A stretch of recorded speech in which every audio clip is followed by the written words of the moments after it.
변호사님, 건담 변호사님, 최근 미국에서 새로운 비즈니스로 떠오르는 블록체인에 대해서 알아보는 시간을 갖도록 하겠습니다. 오늘 시간 내주셔서 감사한데요. 한국은 미국보다 블록체인이 진일보했다고 전해 들었습니다. 현재 한국에서 블록체인 실상과 발전 가능성, 또 그것이 앞으로 미국 시장에도 어떤 영향을 미칠지에 대해서 얘기하는 시간을 갖도록 할게요. 먼저 제 건담 변호사님의 명성에 대해서는 제가 오래전부터 잘 알고 있지만 이번 기회를 통해서 다른 시청자분들한테 좀 소개 좀 부탁드릴게요. 네, 안녕하세요. 네, 유지영 변호사님 이렇게 좋은 채널에 저를 초대해 주셔서 너무 영광이고요. 이렇게 말할 수 있는 기회를 주셔서 감사합니다. 저는 현재 한국 법무법인 한별의 블록체인 암호화폐 팀의 팀장 파트너 변호사로 있는 권단 변호사라고 합니다. 그리고 블록체인 관련 업력으로는 간단히 소개를 드리면 대한변호사협회 IT 블록체인 특별위원회가 있는데 거기 상임위원으로 활동하고 있고요. 그다음에 블록체인 프로젝트 중에는 뭐 아이템 게임즈나 뭐 템코, 뭐 프로젝트 위드 이런 프로젝트들이 한국에서 지금 이제 진행이 되고 수행되고 있는데요. 거기에 대해서 이제 법률 자문을 맡았습니다. 그리고 한국의 그리고 또 작년과 재작년에 이제 블록체인 관련해서 한국에서는 STO랑 그리고 디파이 이런 이제 업계 핫 이슈들이 되게 많았는데 거기에 대해서 저희 한별 블록체인 팀에서 세미나도 2번 개최했고요. 또 개인적으로 뭐 특급법 개정안이나 암호화폐 체제 개편안에 대해서 뭐 다양하게 언론사에 기고를 하거나 뭐 발표나 강연하면서 활동을 하고 있습니다. 네, 예, 잘 들었습니다. 제가 듣기로도 권단 변호사님이 한국에서 블록체인 관련 법률 분야에 대해서는 리드하시는 분이라고 얘기를 들어서 잘 알고 있습니다. 그럼 먼저 한국 블록체인 업계 현황에 대해서 간단하게 설명해 주실 수 있나요? 네, 한국 블록체인 업계는 2017년 전에는 좀 되게 미미한 상황이었고 거래소만 이제 몇 개 운영되고 있는 상태였는데요. 2017년도에 이제 아시다시피 이제 ICO 붐이 ICO란 뭐냐면 이제 블록체인 기반 스타트업들이 자금 조달을 위해서 이제 암호화폐 발행을 해서 자금 조달하는 걸 말하는데요. ICO 열풍이 불어가지고 어떤 사업 계획서, 백서 한 개 가지고 수십억에서 수백억 정도 자금 조달 성공한 예가 많이 나왔습니다. 근데 너무 이제 투기성으로 흐르다 보니까 한국 정부에서는 2018년 1월에 뭐 거래소 폐쇄, ICO 전면 금지 이런 정책을 이제 공표하게 됐는데요. 뭐 그 이후로 ICO들 프로젝트가 많이 없어졌고요. 그다음에 암호화폐에 대해서 적대적인 좀 정책을 정부에서 피다 보니까 한국에서의 블록체인 기반 스타트업들, 즉 ICO를 통해 자금 조달하는 기업들이 대부분 뭐 싱가포르나 홍콩, 스위스, 미국 해외에 본사를 두고 한국에는 이제 운영법인을 두는 형태로 이제 이중적인 형태로 이제 운영을 하게 되었습니다. 2018년부터 이제 ICO 열풍이 전 세계적으로 좀 퇴조하면서 한국 이제 블록체인 기업들도 2019년 중반 이후에는 거의 자금 조달에 좀 실패를 하였고요. 기존의 자금 조달에 성공한 이제 블록체인 기업들도 현재까지 뭐 뚜렷한 비즈니스 수익을 내는 모델을 만들지 못하고 있습니다. 네, 현재로서는 조금 되게 시장이 지지부진한 상태고요. 근데 그 와중에서도 금융기관이나 뭐 네이버, 카카오 대기업들은 각 분야에서 또 암호화폐 ICO를 통하지 않고 자체 블록체인 기술에 기반한 서비스를 지금 준비하고 있습니다. 한국 정부의 블록체인에 대한 적대적인 정책으로 인해서 관련 업계가 어려움을 겪고 있겠네요. 그러면 현재 한국 정부 정책 기조와 관련 특별법 및 과세 정책에 대해서 좀 알고 싶은데요.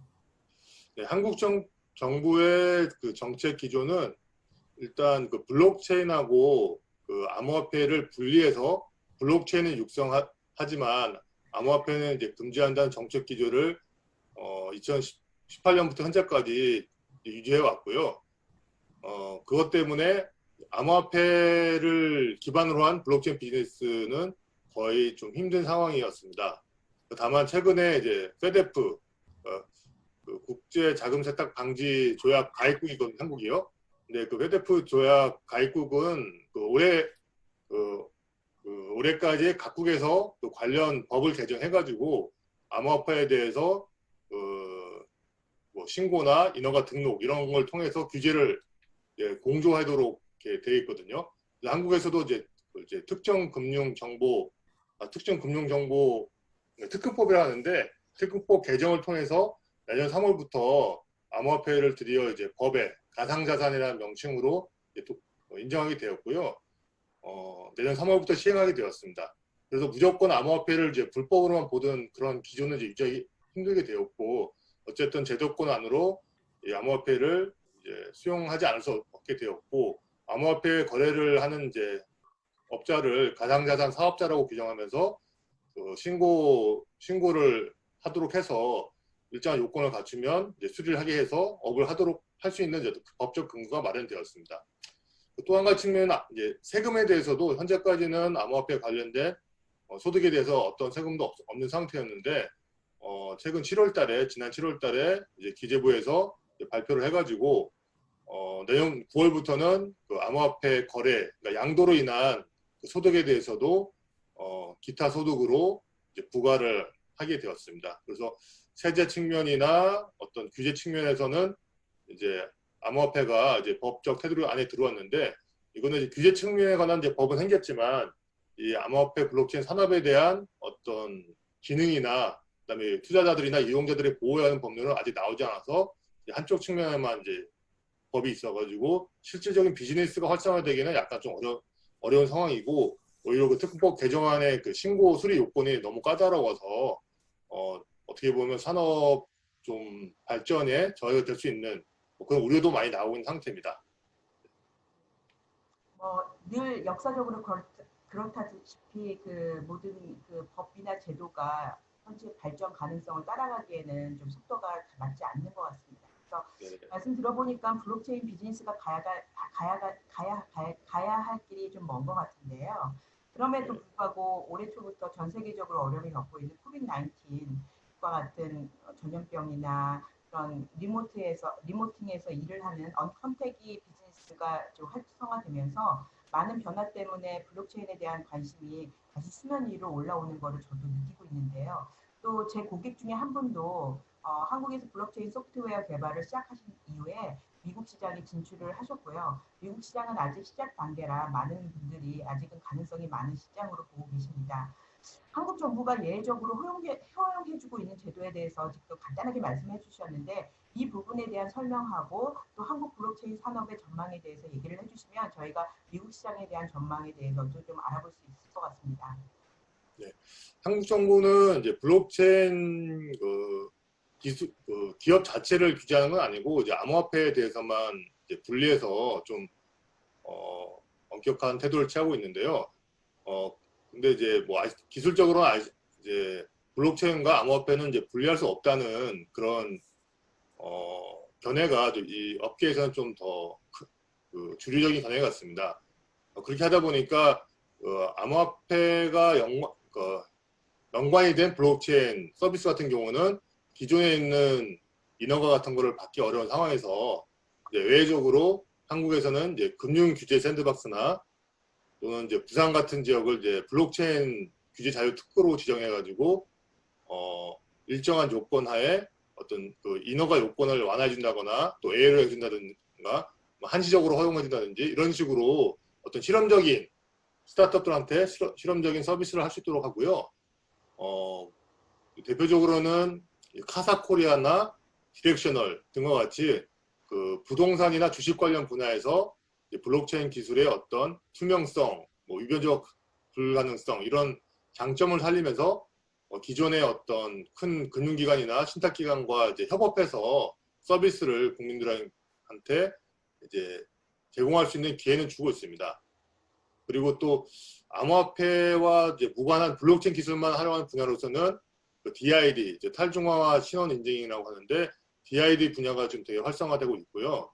그다음에 그 마이데이터 분야에서 이제 블록체인을 이용하는 그런 그 비즈니스는 이제 대기업들이 좀 적극적으로 지금 참여하고 있는 상황입니다.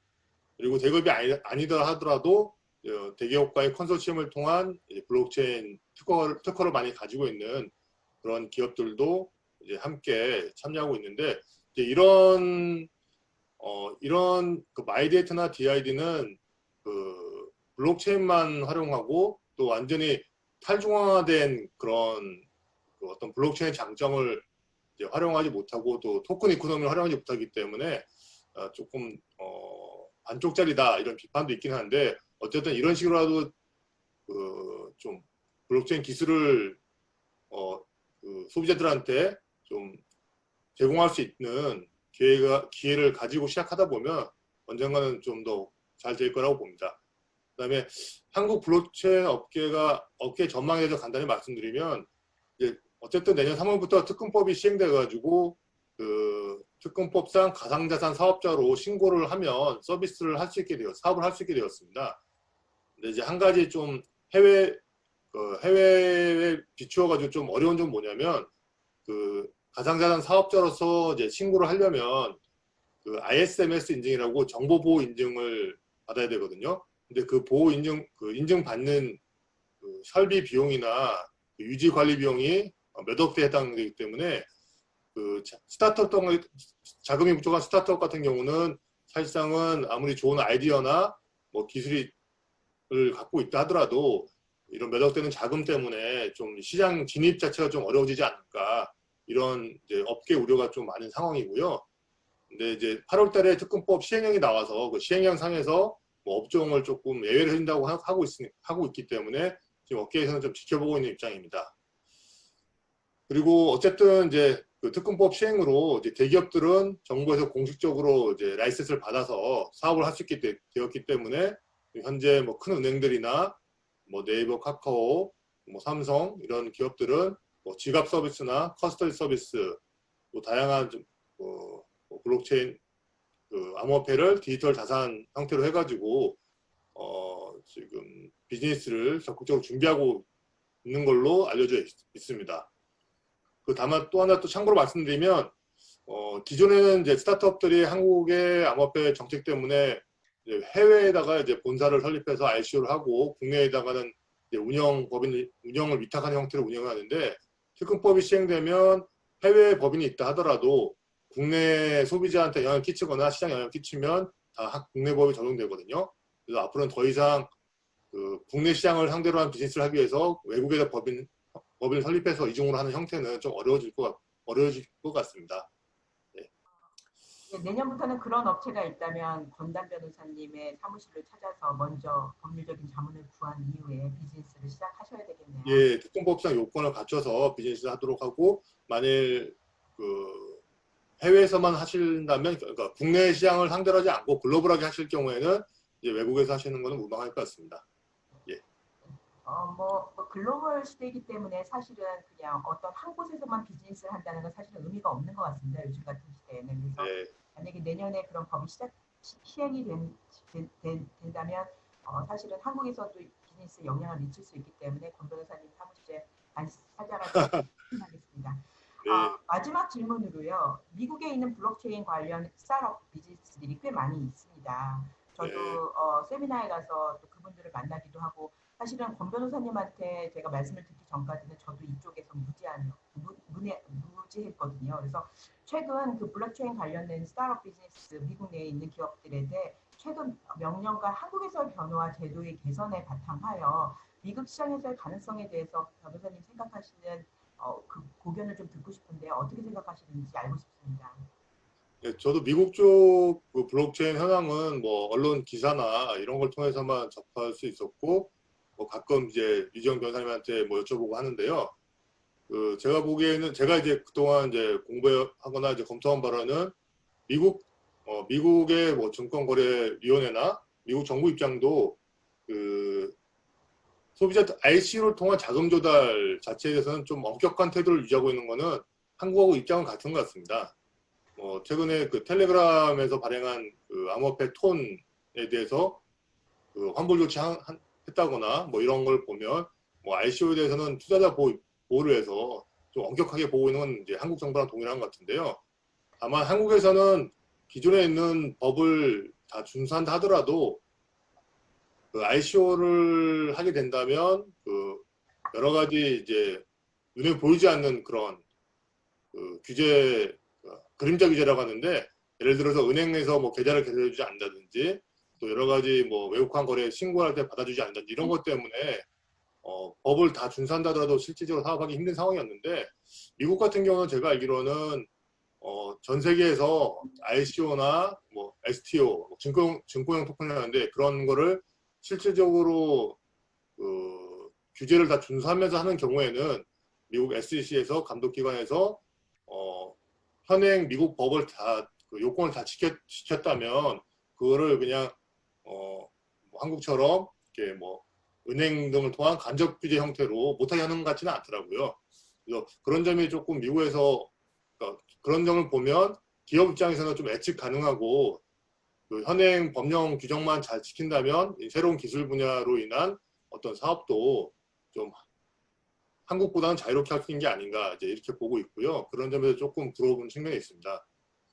예. 근데 좋습니다. 이제 아까 말씀드렸듯이 이제 한국에서도 특급법이 시행돼가지고 한국 그 시장 상대로 이제 서비스를 하실 때 기존처럼 해외에다가 뭐 형식적인 법을 세우고 하는 건 어렵게 됐고 또 한국에서 요건은 좀 어렵지만 그 요건을 이제 갖추면 사업은 할 수 있을 것으로 보입니다. 예. 그리고 마지막으로 한국에서는 아직까지는 그 특근법을 통한 그 시장 진입 규제, 아예 그 암호화폐 비즈니스를 좀 정부에서 오히려 특근법 시행으로 규제를 하려고 하는 측면이 좀 강한 것 같기 때문에 아직까지 좀 불확실성이 큽니다. 사실상은 특근법 시행된다 하더라도 그런 측면에서 글로벌적으로 그러니까 꼭 한국 시장만 국한하지 않고 전 세계 시장을 상대로 한 블록체인 서비스를 할 계획이 있는 이제 국내 스타트업들은 차라리 당분간은 이제 국내보다는 외국에서 비즈니스, 그러니까 시장을 외국 상대로 하다가 좀 더 명확하게 규제뿐만 아니라 정확하게 정책이 조금 더 정비됐을 경우에 국내 서비스를 하는 것도 하나의 방법인 것 같습니다. 그 전에는 아마 국내에서는 앞으로는 그 ISMS 인정 요건을 갖출 만한 자금이 있는 그런 뭐 투자 유치가 가능한 스타트업이나 대기업 위주로 아마 이제 블록체인 그 시장이 좀 진행될 것 같습니다. 네. 아무래도 그 블록체인의 그 시장에 미칠 영향을 정부나 제도권 안에서도 확실하지 않기 때문에 이러한 강력한 규제들을 좀 많이 만들어 놓고 세이프가드를 만들어 놓는 것 같은데요. 이게 어느 정도 성숙되면 사실은 이런 부분도 네. 해결이 되지 않을까 뭐 조심스럽게 생각을 해봅니다. 오늘 귀한 시간 내주셔서 너무 감사하고요. 권단 변호사님 설명이 해당 산업에 관심이 있는 스타트업 비즈니스 하시는 분들한테 도움이 됐으면 바랍니다. 그 비디오 하단에 권단 변호사님의 관련된 블록체인 관련 강의 및 기고문을 제가 링크해 놓고요. 또 사무실 정보와 변호사님의 연락처를 제가 링크를 달아 놓을 테니까 관심 있는 분들은 이쪽으로 연락 주시면 감사하겠습니다. 오늘 시간 내주셔서 감사합니다. 좋은 기회 주셔서 감사합니다.